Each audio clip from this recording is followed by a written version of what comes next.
नमस्कार दोस्तों, class 10th के केमिस्ट्री के सेशन में मैं अक्षय कुमार स्वागत करता हूं आप सभी का। तो आज metals and non metals chapter का 5th वीडियो है। इसमें हम लोग कोवैलेंट बॉन्ड के बारे में जानेंगे।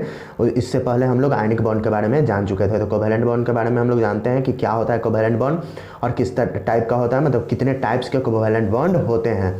तो कोवैलेंट बॉन्ड का जो फॉर्मेशन होगा वो इलेक्ट्रॉन के शेयरिंग से होगा। आयनिक बॉन्ड का फॉर्मेशन कैसे हो रहा था, तो वहाँ पे इलेक्ट्रॉन का ट्रांसफर हो रहा था एक आयन से दूसरे आयन में, और वो दो आयन मतलब कटायन और एनायन का फॉर्मेशन कर रहे थे। लेकिन यहाँ पे इलेक्ट्रॉन का ट्रांसफर नहीं होगा, ये इलेक्ट्रॉन के शेयरिंग से बनेगा।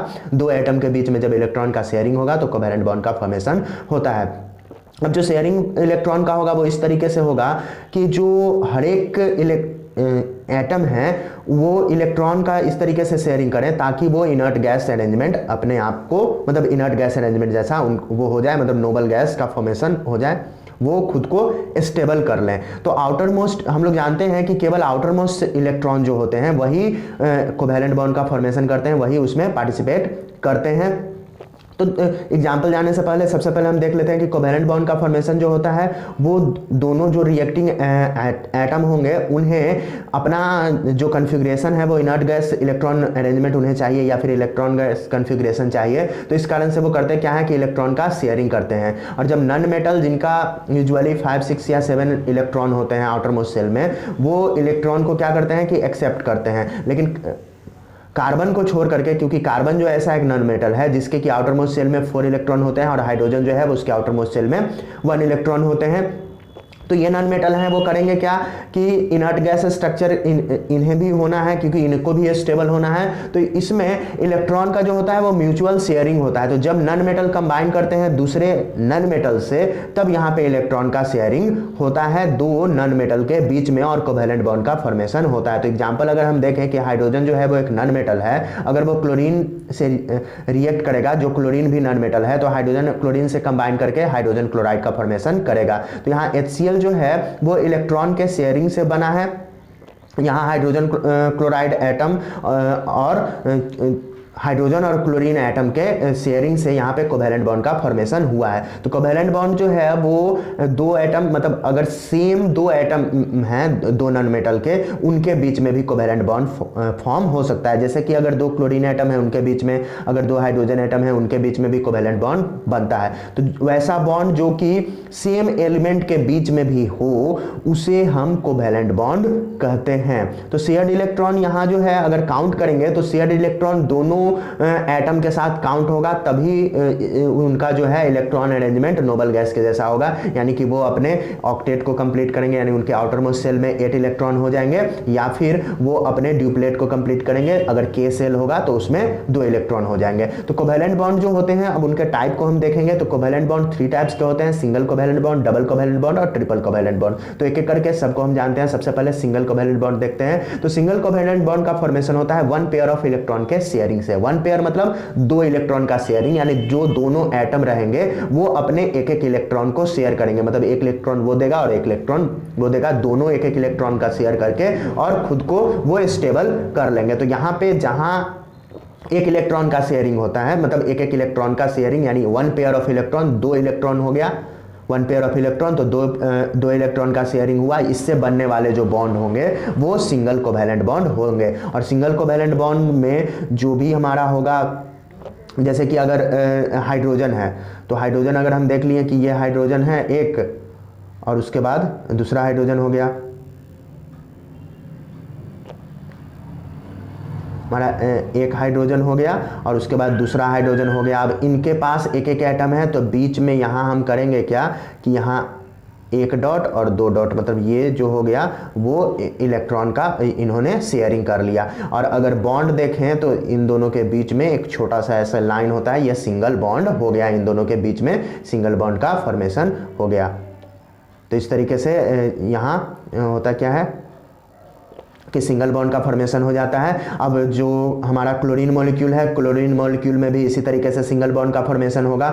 वहाँ भी क्या होंगे कि उसके आउटर मोस्ट शेल में 7 इलेक्ट्रॉन होंगे, तो उन्हें एक एक इलेक्ट्रॉन चाहिए, तो दोनों अपना एक एक इलेक्ट्रॉन को क्या करेंगे, शेयर कर लेंगे दोनों क्लोरीन एटम, और खुद के ऑक्टेट को कंप्लीट कर लेंगे। उसके बाद देख सकते हैं यहाँ पे फिगर में, और बीच में जो शेयर इलेक्ट्रॉन होता है उसे हमें बीच में दिखाना होगा। यहाँ पे बीच में हम शेयर इलेक्ट्रॉन दिखा रहे हैं, तो 2 इलेक्ट्रॉन अगर बीच में होगा 2 एटम के बीच में, तो वहां पे सिंगल कोवैलेंट बॉन्ड का फॉर्मेशन होगा। तो यहाँ दोनों जो क्लोरीन एटम है उनका ऑक्टेट कंप्लीट हो गया है, यानी 288 और 288 दोनों हो गए हैं। अब आगे हम देखते हैं फॉर्मेशन, यहाँ पे किस तरीके से क्लोरीन का देख सकते हैं, यहाँ पे शेयरिंग हुआ।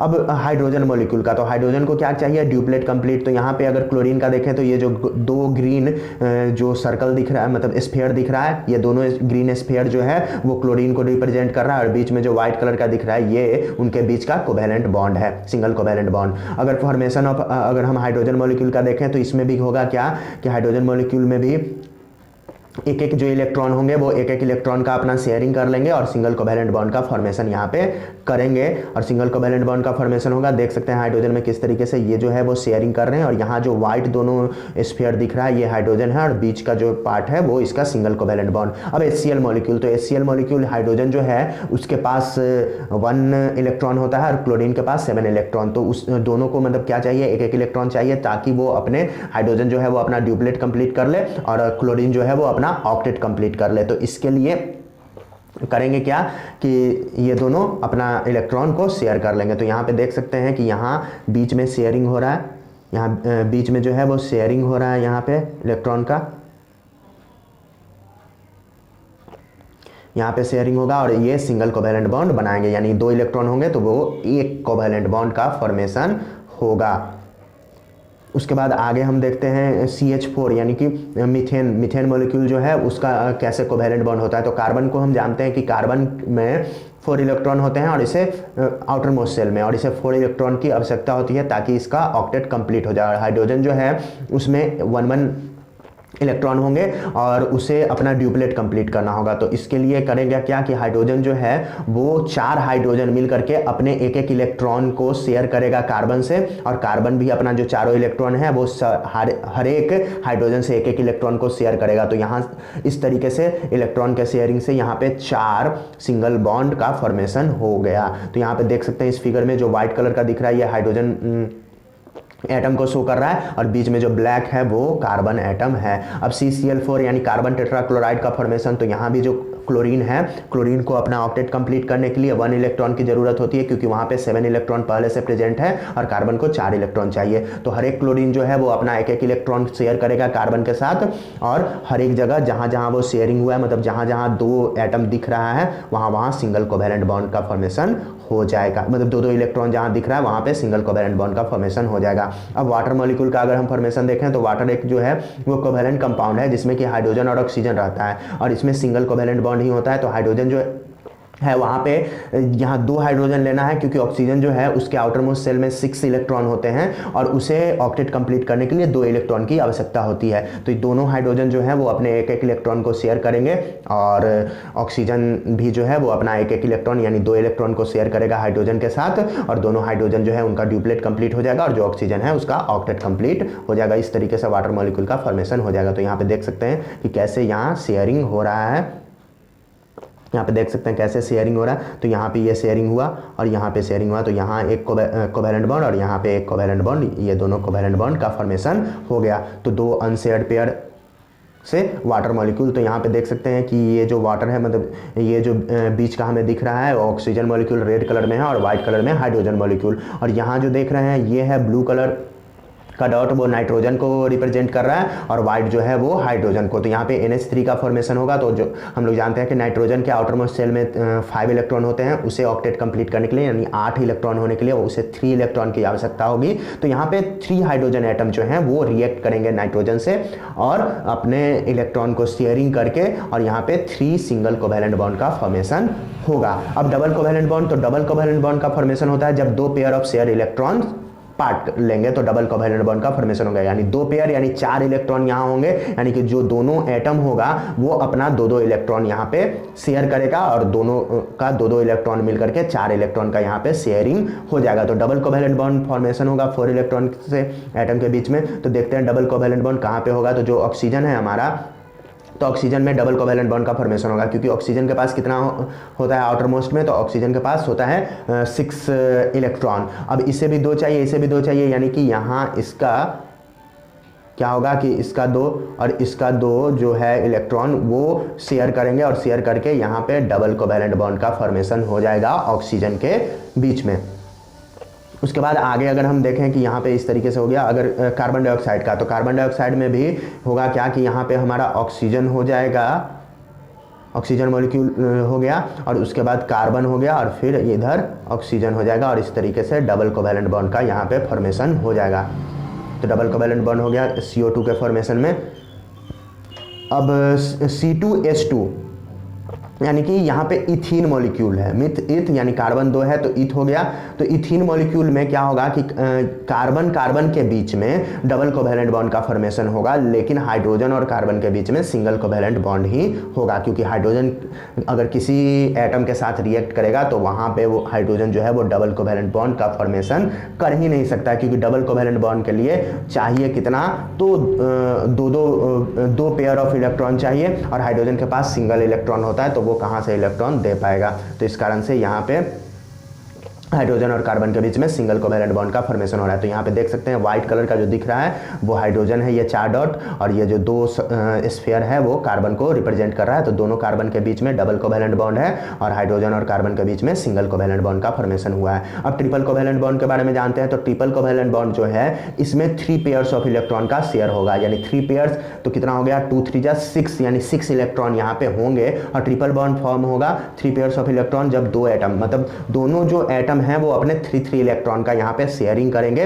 और 3 इलेक्ट्रॉन के शेयरिंग से मतलब टोटल 6 इलेक्ट्रॉन का शेयरिंग यहाँ पे होगा और वो अपने ऑक्टेट को कंप्लीट करेंगे और यहाँ पे जो है वो ट्रिपल बॉन्ड का फॉर्मेशन होगा। तो देख सकते हैं यहाँ पे नाइट्रोजन मॉलिक्यूल जो है वो नाइट्रोजन में मतलब एक नाइट्रोजन, यहाँ पे कितना नाइट्रोजन है, तो यहाँ इसको भी क्या चाहिए 3 चाहिए और इसको भी 3 चाहिए ताकि इसका ऑक्टेट कंप्लीट हो जाए, क्योंकि आउटरमोस्ट शेल में इसके 5 होते हैं। तो यहाँ 1 2 3 डॉट, 3 डॉट इसका और 3 डॉट इसका, ये मतलब इलेक्ट्रॉन को शो कर रहा है और ये जो है वो सिंगल पेयर, डबल पेयर और ट्रिपल पेयर का फॉर्मेशन करेगा। और यहाँ नाइट्रोजन के बीच में यानी N2 जो हो गया यहाँ पे 3 ट्रिपल बॉन्ड का फॉर्मेशन हो गया। तो आगे अगर हम देखें यहाँ पे ट्रिपल बॉन्ड का फॉर्मेशन किस तरीके से हो गया। अब C2H2 में देखते हैं। तो C2H2 जो है यहाँ भी ट्रिपल बॉन्ड का फॉर्मेशन होगा। तो यहाँ जो कार्बन है और हाइड्रोजन भी है, दो ही हाइड्रोजन है। तो हाइड्रोजन और कार्बन के बीच में तो हम जानते हैं कि सिंगल बॉन्ड हुआ। अब कार्बन को चाहिए कंप्लीट होने के लिए मतलब 4 इलेक्ट्रॉन चाहिए, तो एक इलेक्ट्रॉन तो दोनों कार्बन को मिल गए। अब 3 इलेक्ट्रॉन का ये क्या करेगा आपस में शेयरिंग कर लेगा। तो यहाँ और यहाँ ट्रिपल बॉन्ड बन गया। तो इस तरीके से यहाँ पे C2H2 यानी इथाइन का फॉर्मेशन हो गया। तो इथाइन का फॉर्मेशन हो गया। अब आगे देखते हैं कोवैलेंट कंपाउंड। तो कुछ कोवैलेंट कंपाउंड जो हैं मतलब जहाँ भी क्या होगा कोवैलेंट बॉन्ड का फॉर्मेशन होगा उस तरीके के कंपाउंड को हम कोवैलेंट कंपाउंड कहते हैं। तो ऊपर हम लोग जो भी कंपाउंड अभी तक देखें वो कोवैलेंट कंपाउंड है। और कोवैलेंट कंपाउंड जो बनता है वो नॉन मेटल, जब नॉन मेटल से रिएक्ट करता है और इलेक्ट्रॉन को शेयर करके तब वहाँ पे कोवैलेंट बॉन्ड का फॉर्मेशन होता है। तो कुछ कोवैलेंट बॉन्ड है जैसे methane, ethene, ethyne, water, ammonia, alcohol, hydrogen chloride gas, hydrogen sulphide gas, carbon dioxide, carbon disulphide, carbon tetrachloride, glucose, cane, sugar, urea, ये सब जो हैं ये कोवैलेंट कंपाउंड्स हैं। अब जब भी अगर हम देखें कोई भी कंपाउंड जो कि 2 या 2 से अधिक नॉन मेटल से बना हुआ है तो हम एक बार जरूर कहेंगे कि ये जो कंपाउंड है वो कोवैलेंट कंपाउंड है, इनमें कोवैलेंट बॉन्ड है। तो अब कुछ इसी से रिलेटेड सैम्पल प्रॉब्लम है, तो उस सैम्पल प्रॉब्लम को देख लेना, मतलब इसी टाइप से वो बनेगा, मतलब कितना बॉन्ड बन रहा है। अब हम देखते हैं प्रॉपर्टीज ऑफ आयनिक कंपाउंड, यानी आयनिक कंपाउंड के क्या प्रॉपर्टीज होते हैं। तो आयनिक कंपाउंड जो होते हैं वो यूजुअली क्रिस्टलाइन सॉलिड होते हैं, और जैसे कि सोडियम क्लोराइड जो है वो क्रिस्टलाइन है, मतलब क्रिस्टल फॉर्म में ढेला जैसा होता है। और आयनिक कंपाउंड जो होते हैं वो सॉलिड होते हैं, क्योंकि इनमें अपोजिट चार्ज आयंस जो होते हैं वो एक दूसरे को अट्रैक्ट करते हैं। तो अट्रैक्ट इतना स्ट्रॉन्ग फोर्स से वो अट्रैक्ट करते हैं ताकि वो रेगुलर क्रिस्टल का स्ट्रक्चर ले लेते हैं। अब आयनिक कंपाउंड का हाई मेल्टिंग पॉइंट और हाई बॉइलिंग पॉइंट होता है। अगर एग्जांपल देखें सोडियम क्लोराइड का, तो इसका मेल्टिंग पॉइंट जो है वो 800 डिग्री सेल्सियस है और बॉइलिंग पॉइंट जो है वो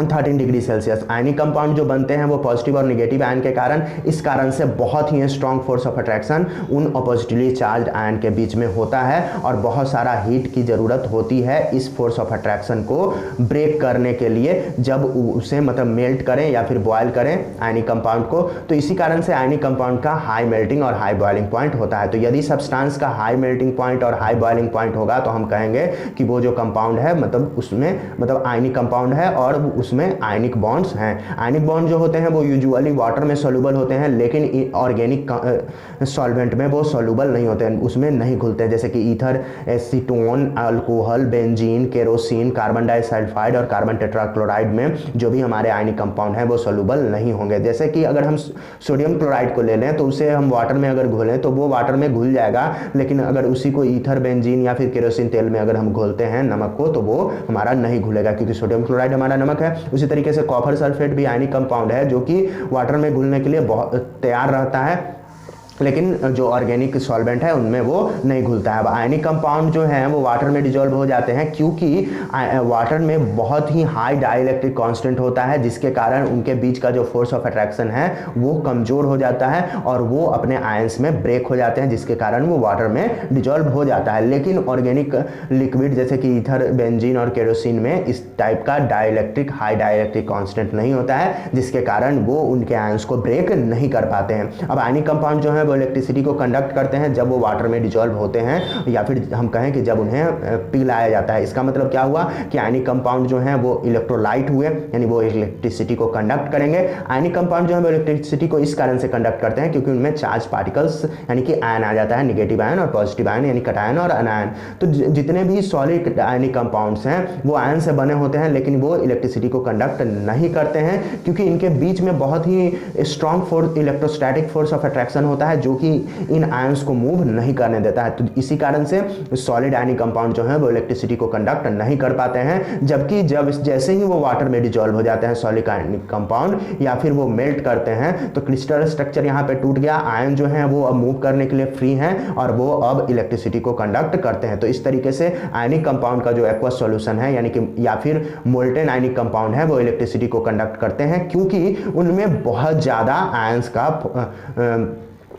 फ्री आयंस का मात्रा हो जाता है जो कि इलेक्ट्रिसिटी को कंडक्ट करने के लिए हेल्पफुल होते हैं। तो ये पॉइंट जो है वो और क्लियर हो जाएगा यदि हम सोडियम क्लोराइड को लें थोड़ा सा और वहाँ देखें तो वो इलेक्ट्रिसिटी को कंडक्ट नहीं करेगा अगर नमक हमारा सिंपल नमक होगा। ऐसा इसलिए क्योंकि उसके बीच में बहुत ही स्ट्रॉन्ग फोर्स ऑफ अट्रैक्शन है, वो मूव नहीं कर सकते हैं, लेकिन जैसे ही हम उसे मेल्ट करेंगे या फिर वाटर में डिजोल्व करेंगे तो वो गुड कंडक्टर ऑफ इलेक्ट्रिसिटी हो जाएगा और वो वाटर क्या करेगा कि इलेक्ट्रिसिटी को कंडक्ट करेगा। तो एक अब एक्सपेरिमेंट करके हम देख सकते हैं। तो यहाँ अगर हम देखें कि जो आयनिक कंपाउंड है उनका हाई मेल्टिंग और बॉइलिंग पॉइंट होता है, तो इसके लिए हमें एक मेटल स्पैटुला लेना है, यानी कि एक स्पून जैसा रहेगा जिसके पीछे डायरेक्ट मतलब एक इंसुलेटर लगा हुआ रहेगा ताकि हमारा हाथ जो है वो गर्म से जले नहीं। और उसके बाद हम उसे क्या करेंगे कि नमक लेकर के उस स्पैटुला पे सोडियम क्लोराइड और बर्नर पे रखेंगे। बर्नर पे जब जलाएं उसको रखेंगे तो वो पिघलेगा नहीं, यानी मेल्ट नहीं करेगा। तो मेल्ट नहीं कर रहा है यानी कि वो क्या है, उसका हाई मेल्टिंग पॉइंट है। अब आयनिक कंपाउंड का प्रॉपर्टी है कि वो वाटर में सोल्यूबल होता है और इनसोल्यूबल होता है ऑर्गेनिक सॉल्वेंट में जैसे कि केरोसिन में। तो यहाँ भी हम सोडियम क्लोराइड को लेकर के वाटर में डिजोल्व करके देख सकते हैं। और दूसरा अगर हम केरोसिन में अगर उसको डिजॉल्व करें दूसरे टेस्ट ट्यूब लेकर के, तो वो उसमें डिजॉल्व सोडियम क्लोराइड जो है वो नहीं होगा। अब आयनिक कंपाउंड जो हैं वो इलेक्ट्रिसिटी को कंडक्ट करते हैं। इसे देखने के लिए हम करेंगे क्या कि सोडियम क्लोराइड को लेंगे और उसे वाटर में डिजॉल्व कर लेंगे। उसके बाद एक सर्किट बनाएंगे और सर्किट का जो 2 एंड रहेगा उसे हम उसमें 2 ग्रेफाइट का इलेक्ट्रोड ले लेंगे और जो सोडियम क्लोराइड का सॉल्यूशन है एक बीकर में, उसमें हम उन दोनों इलेक्ट्रोड को डाल देंगे। और डालने के बाद जब स्विच को हम ऑन करते हैं तो देखते हैं कि हमारा बल्ब जो है वो ग्लो हो गया, यानी कि सोडियम क्लोराइड का जो सॉल्यूशन है वो इलेक्ट्रिसिटी को अपने से कंडक्ट होने दे रहा है, यानी पास होने दे रहा है। यानी कि यहाँ पे क्या है कि उसमें वो इलेक्ट्रोलाइट की तरह बिहेव कर रहा है, यानी उसमें जो आयन है वो इलेक्ट्रिसिटी को कंडक्ट कर रहे हैं। अब कोवेलेंट कंपाउंड का प्रॉपर्टी हम लोग देखते हैं। तो कोवेलेंट कंपाउंड जो होते हैं वो यूजुअली लिक्विड या फिर गैस होते हैं। केवल कुछ ही इनमें जो है वो सॉलिड होते हैं, जैसे alcohol, ether, benzene, carbon disulphide, carbon tetrachloride, bromine, ये सब जो है वो लिक्विड है। मीथेन, इथेन, इथीन, इथाइन और क्लोरीन जो है सो गैस हैं। Glucose, cane sugar, urea, naphthalene, iodine, ये सब जो है वो सॉलिड कंपाउंड हैं। तो ये सारे के सारे कोवेलेंट कंपाउंड हैं। कोवेलेंट कंपाउंड जो होते हैं वो यूजुअली लिक्विड या फिर गैस होते हैं, क्योंकि इनके बीच में वीक फोर्स ऑफ अट्रैक्शन होता है इन मॉलिक्यूल्स के बीच में। इसी कारण से जो सॉलिड फॉर्म भी है उसे भी बहुत दिन तक रखते हैं, तो ये वो या तो मेल्ट होता है या फिर वो डायरेक्टली हमारा कन्वर्ट हो जाता है गैस में। तो कोवेलेंट कंपाउंड जो है उनका low melting point, covalent compound का जो होता है वो लो मेल्टिंग पॉइंट और लो बॉइलिंग पॉइंट होता है। जैसे अगर हम नेफ्थलीन बॉल का देखें तो उसका इतना मतलब लो मेल्टिंग पॉइंट होता है 80 डिग्री सेल्सियस ही होता है, और कार्बन टेट्राक्लोराइड का जो बॉइलिंग पॉइंट है वो 77 डिग्री सेल्सियस होता है। कोवेलेंट कंपाउंड जो होते हैं वो इलेक्ट्रिकली न्यूट्रल मॉलिक्यूल्स होते हैं। इस कारण से फोर्स ऑफ अट्रैक्शन जो मॉलिक्यूल के बीच में होगा कोवेलेंट कंपाउंड का वो बहुत कमजोर होगा, और केवल कुछ ही अगर हीट अगर उसे हम दें कोवेलेंट कंपाउंड को तो वो आसानी से टूट जाते हैं, क्योंकि वीक मॉलिक्यूलर फोर्स उनके बीच में होता है, जिसके कारण कोवेलेंट कंपाउंड का लो मेल्टिंग पॉइंट और लो बॉइलिंग पॉइंट होता है। तो कुछ कोवेलेंट सॉलिड जो है जैसे कि डायमंड, ग्रेफाइट, इनका बहुत ज़्यादा हाई मेल्टिंग और हाई बॉइलिंग पॉइंट होता है। कोवेलेंट कंपाउंड जो है वो यूजुअली इनसॉल्युबल होते हैं वाटर में, लेकिन ये ऑर्गेनिक सॉल्वेंट में डिजॉल्व करते हैं। मतलब वाटर में डिजॉल्व नहीं होंगे लेकिन ऑर्गेनिक सॉल्वेंट में ये डिजॉल्व हो जाएंगे। जैसे नेफ्थलीन जो है वो वाटर में इनसॉल्युबल है, लेकिन अगर ईथर में हम उसे डिजॉल्व करें तो वो डिजॉल्व हो जाएगा। कुछ कोवेलेंट कंपाउंड हैं जैसे कि ग्लूकोज, शुगर और यूरिया, ये वाटर में सोल्यूबल होते हैं, लेकिन पोलर कोवेलेंट कंपाउंड जैसे कि हाइड्रोजन क्लोराइड और अमोनियम क्लोराइड ये भी वाटर में सोल्यूबल हैं। कोवेलेंट कंपाउंड जो हैं वो इलेक्ट्रिसिटी को कंडक्ट नहीं करते हैं। इसका मतलब हुआ कि कोवेलेंट कंपाउंड जो हैं वो नॉन इलेक्ट्रोलाइट्स होंगे। कोवेलेंट कंपाउंड जो है वो इलेक्ट्रिसिटी को कंडक्ट इसलिए नहीं करते हैं क्योंकि इनमें आयंस का प्रेजेंस नहीं होता है। जैसे कि अगर ग्लूकोज हो गया, केन शुगर, यूरिया, अल्कोहल और कार्बन टेट्राक्लोराइड, ये इलेक्ट्रिसिटी को कंडक्ट नहीं करेंगे क्योंकि इनमें आयन नहीं होते हैं। कुछ पोलर कोवेलेंट कंपाउंड जैसे कि हाइड्रोजन क्लोराइड गैस जो है वो इलेक्ट्रिसिटी को कंडक्ट करता है जब उसे वाटर में हम डिजॉल्व करते हैं। तो हाइड्रोजन क्लोराइड जो है वो केमिकली रिएक्ट करता है वाटर से और हाइड्रोक्लोरिक एसिड फॉर्म करता है, और जैसे ही हाइड्रोक्लोरिक एसिड का फॉर्मेशन होता है यहाँ पे आयंस आ जाते हैं। तो अब क्या है कि कुछ जो है एक्सपेरिमेंट, इससे हम प्रॉपर्टीज देखेंगे कोवेलेंट कंपाउंड का। तो करना क्या है कि एक स्मॉल अमाउंट ऑफ नेफ्थलीन लेना है एक मेटल स्पेटुला पे, और उसे डायरेक्टली अगर हम हीट करेंगे बर्नर पे तो नेफ्थलीन जो है वो आसानी से मेल्ट करके और वो लिक्विड में टर्न हो जाएगा। इसका मतलब क्या हुआ कि नेफ्थलीन जो बॉल है उसका लो मेल्टिंग पॉइंट होता है। अब क्या करेंगे कि हम कुछ वाटर लेंगे एक टेस्ट ट्यूब में और उसमें नेफ्थलीन बॉल, छोटा सा नेफ्थलीन डाल देंगे और उसे अच्छे से हिलाएंगे तो देखेंगे कि नेफ्थलीन जो है वो वाटर में डिजॉल्व नहीं हुआ। लेकिन अगर हम उसी को दूसरे मतलब ऑर्गेनिक सॉल्वेंट जैसे कि ईथर में अगर हम नेफ्थलीन बॉल को लेते हैं और उसे थोड़ा सा अगर हिलाते हैं तो नेफ्थलीन जो है वो ईथर में डिजॉल्व हो जाएगा। तो इस तरीके से नेफ्थलीन जो है वो कोवेलेंट कंपाउंड है जो कि ऑर्गेनिक सॉल्वेंट में डिजॉल्व हो रहा है। अब क्या करेंगे कि एक अपैरेटस लेंगे, उसमें शुगर सॉल्यूशन लेंगे एक बीकर में, और उस या in place of sodium chloride solution, मतलब सोडियम क्लोराइड सॉल्यूशन के जगह पे यहाँ पे हम क्या करेंगे शुगर सॉल्यूशन लेंगे। जैसा सोडियम क्लोराइड सॉल्यूशन ले रहे थे इलेक्ट्रिसिटी को पास कराने के लिए देखना है हमें, और उसके बाद सेम एक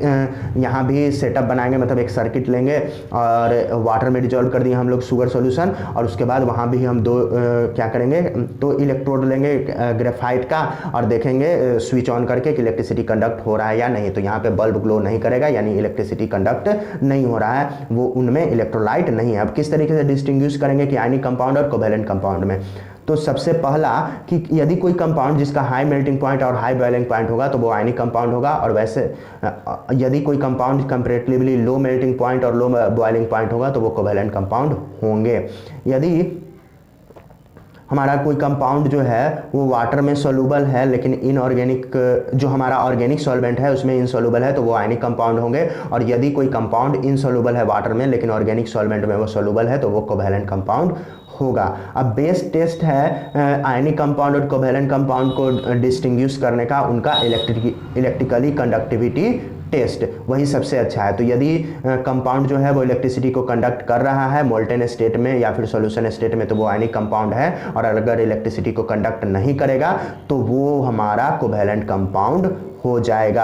अब देख लेते हैं हम लोग डिफरेंस आयनिक और कोवैलेंट कंपाउंड के बीच में। तो आयनिक कंपाउंड जो होते हैं वो यूजुअली क्रिस्टलाइन सॉलिड होते हैं, कोवैलेंट कंपाउंड जो होते हैं वो यूजुअली लिक्विड और गैस होते हैं, केवल कुछ ही उनमें हैं जो सॉलिड फॉर्म में होते हैं। आयनिक कंपाउंड जो है उनका हाई मेल्टिंग पॉइंट और हाई बॉइलिंग पॉइंट होता है, और आयनिक कंपाउंड जो होते हैं वो नॉन वोलाटाइल होते हैं, मतलब इधर उधर ज़्यादा मूव नहीं करते हैं। कोवैलेंट कंपाउंड जो होते हैं उनका लो मेल्टिंग पॉइंट होता है और बॉइलिंग पॉइंट भी कम होता है, और कोवैलेंट कंपाउंड जो होते हैं वो वोलाटाइल होते हैं, मतलब वो आसानी से मूव कर सकते हैं, मतलब अपने स्टेट को भी चेंज कर देते हैं।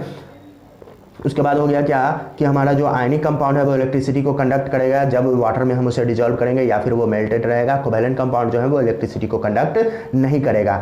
आयनिक कंपाउंड वाटर में प्राय डिजॉल्व हो जाते हैं। कोवैलेंट कंपाउंड जो होते हैं वो यूजुअली वाटर में सोलूबल नहीं होते हैं, बस ग्लूकोज, शुगर और यूरिया को छोड़ करके। आयनिक कंपाउंड जो होते हैं वो ऑर्गेनिक सॉल्वेंट्स में इनसोल्यूबल होते हैं, जैसे कि अल्कोहल, ईथर और एसीटीन में, एसीटोन में। और आयनिक कंपाउंड जो हैं वो डिजॉल्व नहीं होंगे, लेकिन कोवैलेंट कंपाउंड जो हैं वो ऑर्गेनिक सॉल्वेंट में डिजॉल्व हो जाते हैं। तो उसके बाद कुछ न्यूमेरिकल है जिसमें हमें इलेक्ट्रॉन डॉट स्ट्रक्चर बनाना है, जैसा कि इलेक्ट्रॉन डॉट स्ट्रक्चर आपको पहले बता दिया गया है। उसके बाद शॉर्ट टाइप क्वेश्चन है। तो आज के वीडियो में बस इतना ही। अगले वीडियो में हम लोग देखेंगे कि कैसे मेटल को एक्सट्रैक्ट करते हैं, कहाँ से, तो वो सारा इस अगले वीडियो में रहेगा। तो आज के वीडियो में बस इतना ही, फिर मिलेंगे इसी चैप्टर के साथ। तब तक के लिए बाय बाय।